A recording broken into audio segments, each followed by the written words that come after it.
وراثت کا حصہ جس لمحے کوئی مسلمان فوت ہو جاتا ہے تو اس کے تمام قانونی ورثہ قانون کے مطابق خود بخود وراثت کے مالک بن جاتے ہیں۔ وراثت کا حصہ جس لمحے کوئی مسلمان فوت ہو جاتا ہے تو اس کے تمام قانونی ورثہ قانون کے مطابق خود بخود وراثت کے مالک بن جاتے ہیں۔ وراثت کا حصہ جس لمحے کوئی مسلمان فوت ہو جاتا ہے تو اس کے تمام قانونی ورثہ قانون کے مطابق خود بخود وراثت کے مالک بن جاتے ہیں۔ وراثت کا حصہ جس لمحے کوئی مسلمان فوت ہو جاتا ہے تو اس کے تمام قانونی ورثہ قانون کے مطابق خود بخود وراثت کے مالک بن جاتے ہیں۔ وراثت کا حصہ جس لمحے کوئی مسلمان فوت ہو جاتا ہے تو اس کے تمام قانونی ورثہ قانون کے مطابق خود بخود وراثت کے مالک بن جاتے ہیں۔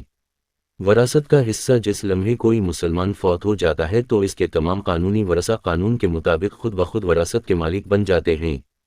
وراثت کا حصہ جس لمحے کوئی مسلمان فوت ہو جاتا ہے تو اس کے تمام قانونی ورثہ قانون کے مطابق خود بخود وراثت کے مالک بن جاتے ہیں۔